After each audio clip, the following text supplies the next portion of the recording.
Beritakanlah firman, siap sedialah baik atau tidak baik waktunya. Shalom, puji Tuhan, berkat kemurahan Tuhan, kita boleh ada lagi dalam renungan harian di hari ini.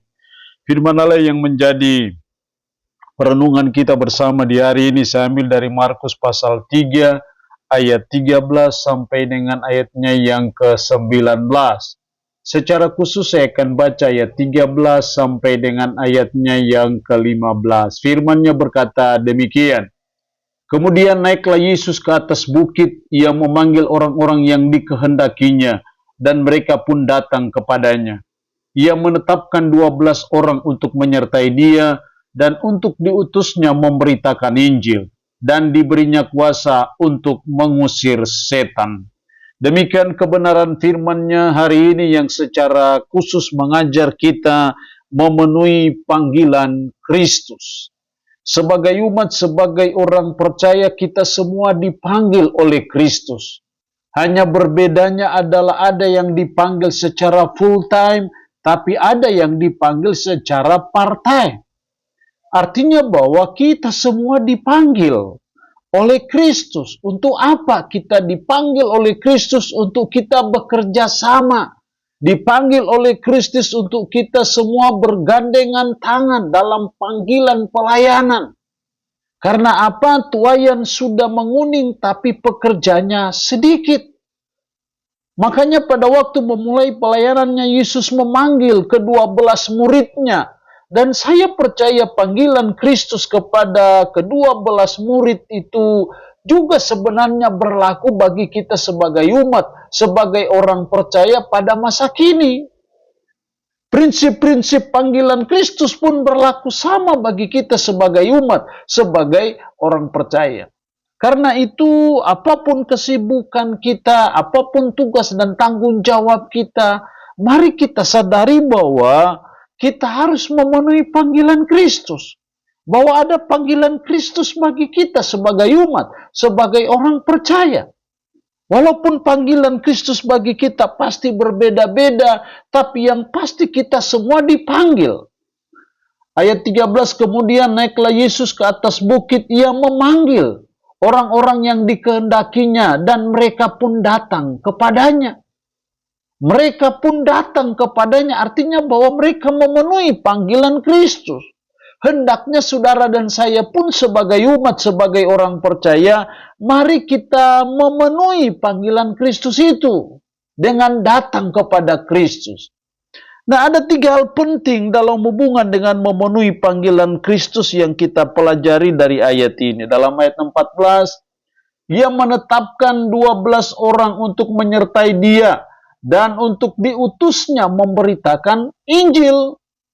Dan untuk diutusnya memberitakan Injil.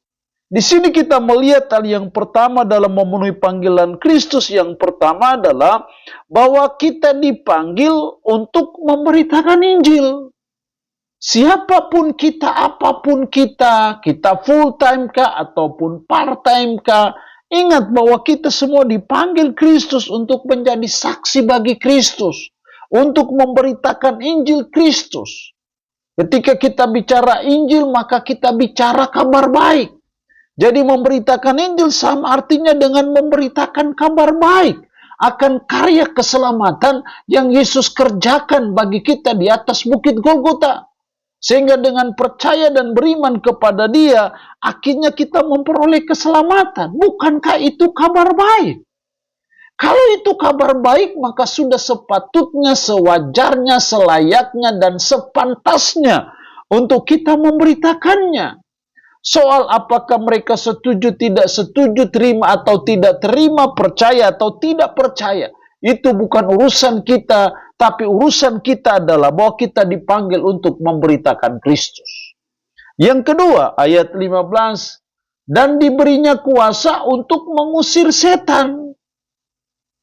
Ini hal yang kedua, bahwa kita dipanggil dengan diberi Tuhan kuasa. Jadi kita dipanggil bukan hanya sekedar kita memenuhi panggilan Tuhan untuk melaksanakan suatu misi tertentu, tapi kita sadari bahwa Tuhan memberi kita perlengkapan. Dalam memenuhi panggilan itu, dia tidak hanya sekedar memanggil kita dan membiarkan kita, tidak. Tapi dia juga memberi kita kuasa, memberi kita perlengkapan yang kita butuhkan dalam pemberitaan Injil ataupun dalam memenuhi panggilan pelayanan, dalam memenuhi panggilan Kristus. Jadi kita diberi Tuhan kuasa. Untuk apa? Kuasa untuk mengusir setan. Kuasa untuk mengalahkan kuasa-kuasa jahat, kuasa-kuasa iblis, kuasa-kuasa roh-roh jahat. Kita semua diberi Tuhan kuasa. Jadi kuasa itu bukan hanya ada pada para pelayan Tuhan, para pendeta. Tapi kuasa itu diberikan kepada kita semua orang percaya yang memenuhi panggilan Kristus itu. Kita dipanggilnya dengan diberi Tuhan kuasa ataupun perlengkapan. Sehingga ketika kita memenuhi panggilan Kristus, kita tidak perlu takut dengan kuasa-kuasa gelap, dengan kuasa-kuasa iblis, kuasa-kuasa roh-roh jahat, sundal bolong, kuntilanak, atau apapun juga bentuknya. Karena kita diberi Tuhan kuasa untuk mengalahkan kuasa iblis, kuasa untuk mengusir setan. Itu diberi kita, Tuhan memberi kita kuasa untuk itu. Sehingga kita tidak perlu takut dalam memenuhi panggilan Kristus itu. Karena Tuhan memberi kita kuasa. Yang ketiga dalam ayat 19. Dan Yudas Iskariot yang mengkhianati dia. Dan Yudas Iskariot yang mengkhianati dia. Ini hal yang penting juga. Hal yang ketiga dalam memenuhi panggilan Kristus. Yang ketiga adalah bahwa kita dipanggil bukan untuk berkhianat. Jadi kita harus sadari, kita ingat bahwa dalam memenuhi panggilan Kristus ini, yang ketiga ini kita ingat bahwa kita dipanggil bukan untuk berkhianat. Karena banyak orang yang memenuhi panggilan Kristus dan akhirnya berkhianat juga. Seperti Yudas. Itu tidak boleh terjadi dalam kehidupan kita, dalam hidup kita sebagai orang yang memenuhi panggilan Kristus itu. Tidak seperti Yudas yang berkhianat, tetapi justru sebaliknya kita memenuhi panggilan Kristus itu dengan terus setia. Sampai kita mati kita tetap setia memenuhi panggilan itu. Jangan seperti Yudas yang jadi pengkhianat. Tidak boleh ada lagi pengkhianat-pengkhianat dalam memenuhi panggilan Kristus. Ini hal yang penting dalam hidup kita sebagai umat, sebagai orang percaya, bahwa dalam memenuhi panggilan Kristus ini, kita dipanggil bukan untuk berkhianat, kita tidak boleh jadi pengkhianat, tapi sebaliknya kita tetap setia sampai kita mati. Allah yang punya firman ini memberkati kita dengan firman-Nya di hari ini. Amin. Mari kita berdoa. Puji syukur untuk firman-Mu hari ini, yang mengajar kami, mengingatkan kami memenuhi panggilan Kristus. Dalam memenuhi panggilan Kristus itu, kami harus memahami bahwa kami dipanggil untuk memberitakan Injil.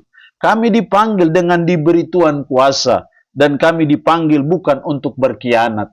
Roh-Mu yang kudus tanamkan dan meteraikan firman dalam hati dan pikiran kami, dan sanggupkan kami untuk bisa memperlakukan firman ini dalam hidup kami sehari-hari. Berkat Tuhan bagi umat-Mu yang mendengarkannya, yang sakit dalam nama Yesus, Tuhan jamah, Tuhan sembuhkan dari sakit penyakit yang diderita.